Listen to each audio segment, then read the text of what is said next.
وعلیکم السلام ورحمۃ اللہ۔ اصل میں جو چیز آپ کو سمجھنی چاہیے کہ رسول اللہ صلی اللہ علیہ وسلم نے تو قرآن و سنت ہی اصل میں ہمیں دیا، قرآن دیا ہے اصل تو، بلکہ سنت بھی خود قرآن ہی کی ایکسپلینیشن ہے۔ چنانچہ آپ نے حضرت معاذ بن جبل والا واقعہ سنا ہوگا۔ اللہ کے رسول صلی اللہ علیہ وسلم نے جب ان کو گورنر بنا کر بھیجا تھا اپنے انتقال سے بہت تھوڑے عرصے پہلے، بہت ہی آخری زمانے میں، یمن کا گورنر بنا کر بھیجا، اور بناتے ہوئے تنبیہ کی، بتایا، نصیحتیں کی، بلکہ ان کو لے کر چلے، ان کے اونٹ کو آگے لے کر چلے اپنے ساتھ، اور بہت محبت کا اظہار بھی فرمایا۔ پوچھا کہ کیا کرو گے، کیسے کرو گے، سلسلہ کیا ڈیل ول؟ قرآن سے کروں گا، قرآن میں مسئلہ نہیں ملا تو آپ کی سنت میرے سامنے ہے، ماشاء اللہ۔ پھر اگر ان دونوں میں نہ ملا تو کیا کروں گے؟ تو آپ نے فرمایا کہ میں اجتہد برأیی ولا آلو، کہ میں اپنی پوری محنت کر کے آپ کی منشا سمجھنے کی کوشش کروں گا، اور اس میں کوئی دقیقہ فروغ گزاشت نہیں کروں گا، یعنی اس میں کسی قسم کی کوئی کمی نہیں چھوڑوں گا، پوری محنت کروں گا۔ اللہ کے رسول صلی اللہ علیہ وسلم نے فرمایا کہ اللہ کا سبحانہ و تعالیٰ کا شکر ہے کہ اللہ نے اپنے نبی کے نائب کو یہ توفیق عطا فرمائی کہ اس نے یہ بات کی، اور جس سے نبی اور اللہ دونوں خوش ہیں۔ اللہ کے رسول صلی اللہ علیہ وسلم کے زمانے میں ایک دفعہ یہ واقعہ ہوا کہ کچھ صحابہ سفر پہ تھے، ایک ایکسپیڈیشن پہ، وہاں پہ ایک کے سر پہ زخم آ گیا، بخار ہو گیا، طبیعت بہت خراب ہوئی، اور اس کے نتیجے میں کپ کپی اور بخار، سیپٹیسیمیا، بہرحال یہ رات وہاں پہ انہوں نے گزاری، تو اس تکلیف کی وجہ سے احتلام ہوا۔ سردی کے دن تھے، صبح کے وقت میں لوگوں سے مشورہ ہوا جو صحابہ وہاں موجود تھے، چنانچہ انہوں نے یہ کہا کہ مجھے تو اتنی شدید سردی لگ رہی ہے، میں تیمم کروں یا کچھ ایسی صورت پیدا ہو جائے؟ فرمایا نہیں بھی، تمہیں تو غسل ہی کرنا پڑے گا، اس کا تو یہی حل ہے۔ اور وہ چونکہ کوالیفائڈ لوگ نہیں تھے، انہوں نے اپنے طور پر یہ بات کہی، اور ان صحابی کو نہانے پر مجبور کیا، انہوں نے غسل کیا، غسل کے نتیجے میں شدید طبیعت خراب ہوئی اور انتقال فرما گئے۔ اللہ کے رسول صلی اللہ علیہ وسلم نے ان کے بارے میں جب پتہ چلا، یہ بات ان تک پہنچی، تو آپ نے ان کے لیے بہت غصے کا اظہار فرمایا کہ قاتلہم اللہ، قتلوہ، ان سب نے مل کے قتل کر دیا اس ایک شخص کو، اللہ انہیں مارے۔ یعنی آپ نے غصے میں یہ بات فرمائی، اللہ کی گویا مار ان پر ہو، ایسا کیا ہے انہوں نے حرکت کر دی۔ کیوں؟ اس لیے کہ پھر آپ نے فرمایا کہ انما شفاء العی السؤال، جاہل اور جہالت کا علاج سوال کرنا ہے۔ قرآن میں اللہ سبحانہ و تعالیٰ فرماتے ہیں فاسألوا اہل الذکر ان کنتم لا تعلمون، اگر تم نہیں جانتے تو علم والوں سے سوال کر لو۔ تو اس سے خود آپ کو سمجھ میں آ جانا چاہیے کہ امت میں دو طبقے رہیں گے، بعض وہ ہوں گے کہ جو جانتے ہیں، اور بعض وہ جو نہیں جانتے ہیں۔ جو جانتے ہیں وہ تو آپ کو یہی بتا سکتے ہیں کہ کس سچویشن میں کیا کرنا ہے، اور جو نہیں جانتے ہیں یا تو وہ جاننے والے بنے محنت کر کے، یا وہ انجانے ہیں تو وہ ان جاننے والوں سے پوچھ کے اپنا کام چلائیں۔ بس یہی فرق ہوتا ہے استاد اور شاگرد میں، شیخ میں اور مرید میں، بڑے میں اور چھوٹے میں، کہ وہ ان کی ترقی اسی صورت میں ہوتی ہے کہ وہ اپنے بڑوں سے سیکھتے رہتے ہیں، پوچھتے رہتے ہیں، آگے بڑھتے چلے جاتے ہیں۔ اگر یہ کہا جائے کہ ہر آدمی قرآن و حدیث پڑھے گا تو ہر آدمی قرآن و حدیث سمجھے گا، تو خود اللہ کے رسول صلی اللہ علیہ وسلم کے زمانے میں آپ کے خیال میں کتنے صحابہ تھے؟ کم از کم 10,000 تھے، اور بعض ضعیف روایتوں سے پتہ چلتا ہے کہ 1.25 تھے۔ 1.25 تھے یا 10,000 بھی تھے تو بہت بڑی تعداد ہے۔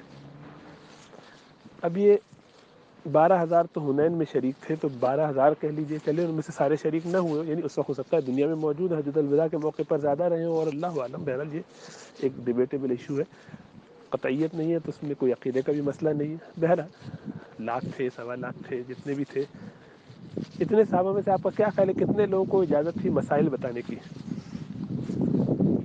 پہلے یہ غور کیجیے۔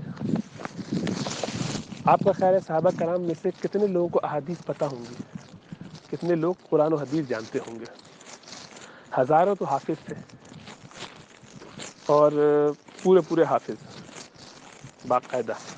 بعض روایتوں سے پتہ چلتا 10,000 تو پکے حافظ تھے اگر 1.25 والے صحابہ کی تعداد لی جائے، تو ان میں سے کوئی 10% تو تھے ہی پکے حافظ، اور آدھا پونا بہتوں کو اور یاد تھا. تو اگر اتنے صحابہ کرام حافظ تھے جن کی زبان عربی تھی، عربی مبین، جو قرآن کو سمجھ سکتے تھے، اور ان کے ساتھ اللہ کے رسول صلی اللہ علیہ وسلم کے پاس انہوں نے جو وقت گزارا، کم از کم چلیے اس میں آپ سارے لوگ بعد میں آئے تھے، بہت سے لوگ بعد میں بھی آئے تھے، سب کو نہ شامل کریں، لیکن وہ جو آپ کے ساتھ شروع سے تھے، یہ آپ وہاں سے لیجئے، غزوہ احزاب سے لے لیجئے مثال کے طور پہ، تو 3,000 کے قریب بنتے ہیں، اور آگے بڑھ جائیے تو مزید بھی ہیں. حنین وغیرہ میں جیسا عرض کیا کہ تقریباً 10,000 لوگ تو مدینے سے گئے تھے، اور 2,000 مکہ سے، جو وہاں کے قریب کے اور قبائل سے جو لوگ مسلمان ہوئے تھے. تو ان 12,000 میں سے صرف اور صرف 13-14 صحابہ تھے جن کو اجازت تھی کوئی مسئلہ بتانے کی. ان میں سے کس کے پاس حدیث کا علم نہیں تھا، اور ان میں سے کس کے پاس قرآن کا علم نہیں تھا؟ حضرت عمر فاروق رضی اللہ تعالیٰ عنہ کے زمانے میں صحابہ کرام میں سے کچھ نے، جو بعد میں ایمان لائے تھے صحابی، لیکن ذرا علم میں وہ درجہ اور مقام میں تھے، لیکن سینئر تھے. بعض ان میں حکمران تھے، سردار ٹائپ کے لوگ تھے، گورنرز تھے، اور تابعین تھے. تو ان تابعین میں سے جو بڑی عمر کے خاص طور سے تھے، ان کو یہ اشکال ہوا کہ عبداللہ بن عباس جو نوجوان ہیں، اللہ کے رسول صلی اللہ علیہ وسلم دنیا سے تشریف لے گئے ہیں تو یہ تقریباً اس وقت 20-22 سال کے تھے. ابو بکر 2 سال بعد چلے گئے، اور 25-26 سال کے ہوں گے، اور باقی یہ 40 اور 30 کے پیٹے میں لوگ جو تھے، ان لوگوں کو یہ احساس ہوا کہ ہم 50, 60 اور 70 والے عمروں کے لوگ، اور ہمارے درمیان آپ عبداللہ ابن عباس کو بٹھاتے ہیں اور ان سے مشورے بھی کرتے ہیں. تو کچھ ہلکا پھلکا تذکرہ آپس میں کرتے تھے، ان سے ڈائریکٹ نہ بھی کہا. تو آپ رضی اللہ تعالیٰ عنہ نے اپنی خلافت میں ایک دفعہ کہا کہ عبداللہ ذرا آپ باہر چلے جائیے. تو ابن عباس ان کے خاص شاگرد بھی تھے، چلے گئے. انہوں نے ان سے سوال کیا. سوال یہ کیا کہ یہ بتاؤ اذا جاء نصر اللہ والفتح کی کیا معنی ہے؟ صحابہ میں سے یا تابعین میں سے جو لوگ تھے، انہوں نے اپنے حساب سے سمجھایا، اس کا ترجمہ بتایا، تفسیر کرنے کی کوشش کی، بات سمجھایا. آپ نے کبھی عبداللہ کو بلوا دو، ان کو بلایا کہ عبداللہ کیا خیال ہے تمہارا، اس آیت کا کیا مطلب ہے، اس صورت کا؟ نہیں بتایا کہ اوروں سے پوچھ چکا ہوں. کہا کہ اس میں اللہ کے رسول صلی اللہ علیہ وسلم کو یہ کہا جا رہا ہے کہ آپ کا وقت ختم ہو گیا، تبلیغ کا کام مکمل ہو گیا، اب آپ واپسی کی تیاری کیجیے. تو لوگوں نے کہا کہ اس میں کیسے کوئی بات نہیں ہے، کہاں لکھا ہے؟ تو عمر فاروق نے فرمایا کہ یہی علم ہے، یہی فقہ ہے، یہی انڈرسٹینڈنگ ہے جس کو حاصل ہے. مطلب یہ حق ہے، یہ بات جو کہہ رہا ہے بالکل درست ہے، انہی کی ٹریننگ کا حصہ ہے. یہی ہم نے سیکھا ہے نبی اکرم صلی اللہ علیہ وسلم، جس کا یہی مطلب ہے. عدی بن حاتم صحابی ہیں، اللہ کے رسول صلی اللہ علیہ وسلم کی مجلس میں ایک دفعہ ایمان لانے کے بعد آتے ہیں. پہلے وہ نصارہ اور یہود وغیرہ اہل کتاب میں سے تھے. بڑے ادب کے ساتھ سوال کیا. اللہ کے رسول صلی اللہ علیہ وسلم آپ فرماتے ہیں اتخذوا احبارهم ورهبانهم اربابا من دون اللہ. اتخذوا احبارهم ورهبانا ہے، اتخذوا احبارهم ورهبانهم اربابا من دون اللہ. کچھ صحابہ آیت میں، قرآن کی آیت ہے، اللہ معاف فرمائے، اتخذوا احبارهم ورهبانهم اربابا من دون اللہ. انہوں نے اپنے ربائز کو، اپنے پریس کو، اپنے احبار کو، اپنے رہبان کو، راہبین جو ان کے ہوتے تھے ان کو، اس کی جمع رہبان، اور احبار حبر جو ان کے وہ بڑے ہوتے تھے، علماء ہوتے تھے، ربائی کہہ لیجیے، ربیز، ان کو انہوں نے خدا بنا لیا. عدی نے بڑے گھبراتے ہوئے اللہ کے رسول صلی اللہ علیہ وسلم، ہم تو اہل کتاب رہے ہیں پہلے، آپ کو معلوم ہے، اور ہم نے تو کبھی ان کو خدا نہیں بنایا. تو آپ نے فرمایا کہ کیا ایسا نہیں تھا کہ تم ان کے حلال کو حلال اور ان کے حرام کو حرام کہتے تھے؟ فرمایا ہاں ایسا تو تھا، جس کو وہ حلال کہتے تھے ہم مان لیتے تھے کہ حلال ہے. فرمایا یہ ہے ان کو خدا بنانا. تو اس سے سمجھ میں آیا کہ خود قرآن کی آیت صاف لکھی ہوئی ہو تو بھی وہ یقینی بات نہیں کہ ہر آدمی کو سمجھ میں آ جائے. چنانچہ خود قرآن کی آیات کی بنیاد پر صحابہ کے درمیان اختلاف. عبداللہ ابن عمر رضی اللہ تعالیٰ عنہما، عمر بن خطاب رضی اللہ تعالیٰ عنہما، اور کئی ایک صحابہ کی تعداد ہے جن کا خیال یہ ہے کہ اللہ کو دیکھا رسول اللہ صلی اللہ علیہ وسلم نے اپنی آنکھوں سے. حضرت عائشہ قسم اٹھا کے کہتی ہیں کہ نہیں دیکھا. کیا دونوں نے صحابہ نے، ان دونوں گروپ کے صحابہ نے اللہ کے رسول صلی اللہ علیہ وسلم کے ساتھ وقت نہیں گزارا؟ انہوں نے وہ حدیثیں نہیں سنی؟ نور انا ارا، قرآن میں اللہ فرماتے لا یدرک الابصار وهو لا تدرک الابصار وهو یدرک الابصار، نگاہیں اس کو نہیں پا سکتی، یعنی اللہ کو، اور اللہ ان کو احاطہ کر لیتا ہے ان کا.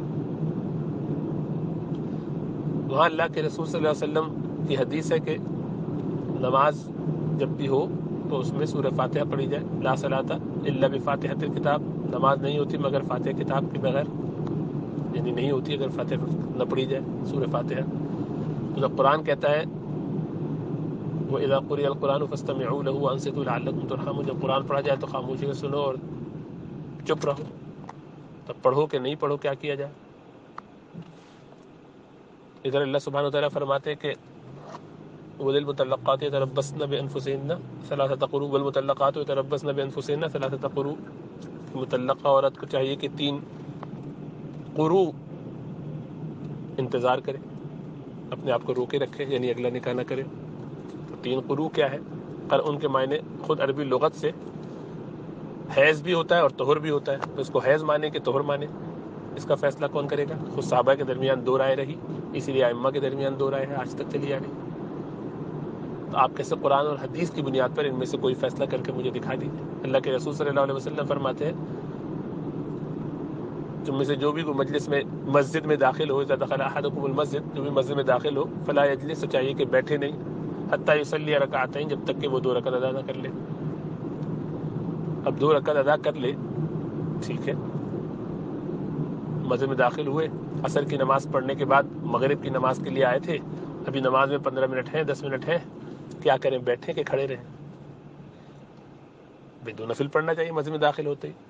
لیکن دوسری طرف اللہ کے رسول صلی اللہ علیہ وسلم کی تقریباً حدیث متواترہ ہے، فرمایا کہ اتنی کئی کثرت سے آیا 7-8 حدیثوں میں کہ فجر کی فرض نماز اور عصر کی نماز کے بعد کوئی نفلی نماز نہیں پڑھی جائے گی. کیا کریں؟ اگر آ کے بیٹھتے ہیں تو اس حدیث کے خلاف ہوتا ہے، وہ بھی صحیح حدیث ہے. نہیں بیٹھتے تو اس کے خلاف ہوتا ہے. ادھر اللہ کے رسول صلی اللہ علیہ وسلم ایک دفعہ بلال رضی اللہ تعالیٰ عنہ نے اذان دی تو کسی اور صحابی کو کہہ دیا اچھا اقامت تم دے دو، انہوں نے دے دی.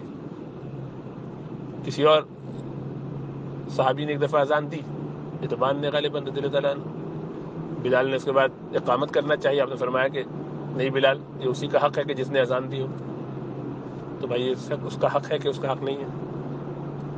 ایک ہی مجلس میں اللہ کے رسول صلی اللہ علیہ وسلم کے پاس ایک صحابی آتے ہیں، کہتے ہیں کہ اللہ کے رسول میں روزے کی حالت میں اپنی بیوی کو بوسہ دے سکتا ہوں؟ آپ فرماتے ہیں ہاں. تھوڑی دیر بعد دوسرے صاحب آتے ہیں، وہ کہتے ہیں نہیں. تو کیسے اسکوائر کیا جائے سرکل کو؟ ادھر بنی قریظہ میں آپ فرماتے ہیں کہ نماز عصر کی وہاں پڑھنا، ایک گروہ وہاں پڑھتا ہے اور دوسرا قضا کر دیتا ہے، کہتے ہیں آپ دونوں نے صحیح کیا. ایسی سینکڑوں مثالیں ہیں، سینکڑوں بھی نہیں بلکہ موجودہ حالات. یہ تو میں نے ابھی خالی ان باتوں میں تذکرہ کیا کہ جو صحیح حدیثوں سے ثابت ہے، ان میں سے بھی 1/4 بھی آپ کو باتیں نہیں بتائیں جو میرے دماغ میں اس وقت گھوم رہی ہیں. ہزاروں مثالیں ایسی موجودہ حالات کے انطباق کے اوپر ہے کہ جس میں آپ کے پاس قرآن و حدیث میں یا تو باہمی اختلاف نظر آئے گا، بظاہر اصل میں تو نہیں ہو سکتا، ہم تک جیسے پہنچا ہے، یا ان دونوں کو جب آپ دیکھیں گے تو وہ حالات کے حساب سے خاموش ہوں گے، ان مسائل پہ کچھ نہیں کہہ رہے ہوں گے. کیا کریں گے؟ قرآن میں اور حدیث میں کوئی دلیل موجود نہیں ہے کہ ہم یہ جو کوکین ہے اس کا استعمال کر سکتے ہیں کہ نہیں، انہیلر ہے اس کا استعمال کر سکتے ہیں کہ نہیں روزے کی حالت میں. کوکین کا عام حالات میں بھی یہ جائز ہے کہ نہیں؟ میریجوانا جائز ہے کہ نہیں؟ سگریٹ جائز ہے کہ نہیں؟ نکالیے ان کا جواب، جائز ہونے یا ناجائز ہونے کے بارے میں. کہ آپ کا خیال ہے کہ جس کا جو دل چاہے گا وہ اپنی مرضی سے ہر آدمی چلیے آپ کو تو اس لیے کہ خیال ہے کہ آپ کچھ پڑھا کے کتابوں سے کھول کھال کے دیکھ لیں گے، کچھ حدیثیں دیکھی ہیں، کچھ مزید دیکھ لیں گے، ترجمہ دیکھ لیں گے، کچھ عربی پڑھ کے سیکھ لیں گے. آپ کا خیال ہے کہ امت کی اکثریت ایسے لوگوں کی ہے کہ جو ترجمہ بھی پڑھ سکتے ہیں اور سمجھ سکتے ہیں. اچھا اردو کتنا پڑھ سکتے ہیں آپ کے اپنے ملک کے، پاکستان یا انڈیا کے عوام الناس کتنے ہیں ان میں سے جن کو آپ ترجمہ اٹھا کے دے دیں گے تو وہ پڑھ لیں گے؟ اور ترجمہ پڑھ بھی لیں گے تو ترجمہ آپ نے خود پڑھا ہوگا. آپ حدیث کون سی پڑھیں گے؟ کیسے پتہ چلا کہ آپ کو حدیث صحیح ہے؟ صحیح حدیث کا معیار کیا ہے؟ صحیح حدیث کا معیار جو بنایا ہوا ہے یہ کس نے بنایا؟ اللہ کے رسول نے بتایا تھا کہ صحیح حدیث بخاری میں ہوگی وہ پڑھ لیا کرنا، یا مسلم میں ہوگی. یہ کون آپ کو بتائے گا کہ یہ حدیث صحیح ہے؟ تو آپ کو اصل میں یہ سمجھنے کی ضرورت ہے کہ بعض لوگ ایکسپرٹ ہوتے ہیں، بعض لوگ عوام ہوتے ہیں. آپ کے پاس کوئی چارہ نہیں ہے، آپ الٹے لٹک جائیے، چیختے چلاتے رہیے، روئیے دھوئیے، سوائے اس کے کہ ایکسپرٹ سے اس کے بارے میں مسائل میں پوچھیں. آپ سمجھتے رہیے کہ آپ قرآن و حدیث پر ڈائریکٹ عمل کر رہے ہیں، آپ کر ہی نہیں سکتے. یعنی آپ ساری زندگی الٹے لٹک جائیں. ایک مسئلہ مجھے قرآن و حدیث سے ڈائریکٹ سکھا دیجئے اور بتا دیجئے جو قطعیات میں سے نہ ہو، فروعیات میں سے ہو، اور آپ قرآن سے ثابت کیجئے یا حدیث سے ثابت کیجئے. میں آپ کو ہر ایک کے مقابلے پہ دوسری حدیثیں یا قرآنی آیات لا کے دکھاؤں گا انشاءاللہ تعالی. اس سے آپ کے پاس کوئی مفر نہیں ہوگا سوائے اس کے کہ آپ مجبور ہوں کسی ایک امام کی رائے کو لینے پر کہ فلاں نے کہا ان کی بات ماننی پڑے گی. مجبوری کے علاوہ میرے پاس کوئی چارہ نہیں ہے. تو اگر آپ اس لائن پہ جانا چاہتے ہیں تو ٹھیک ہے، میں آپ کو 4 یا 5 ٹاپکس دیتا ہوں، آپ ان کو محنت کیجئے اور ان کے جوابات قرآن و حدیث سے لا کے دکھائیے، پھر انشاءاللہ تعالیٰ بات کریں گے. آپ ساری زندگی بھی لگ جائیں گے تو فقہا کو، علماء کو چھوڑ کے کچھ کرنے کے قابل نہیں ہے. جس طرح آپ ظاہری علم میں، فقہ کے اندر، تجوید میں، عربی گرامر میں، حدیث کے اندر، تفسیر قرآن کے اندر اور دنیا کے کسی بھی علم کے اندر اپنے آپ کو کسی بھی اسکالر سے، علماء سے مستغنی کر نہیں سکتے، اسی طرح آپ اپنے باطن کی بیماریوں کے لیے، وہ بھی شریعت ہی کا حصہ ہے، احسان جو حدیث جبریل میں آیا ہے، ایمان، اسلام اور احسان. یہ عجیب بات ہے کہ ایمان کے لیے تو آپ مجبور ہو جاتے ہیں اور قبول کر لیتے کہ ہاں ہمیں علماء سے پوچھنا پڑے گا. اسلام کے بارے میں فقہا کی رائے مجبوری ہماری کہ علماء سے پوچھنا پڑے گا.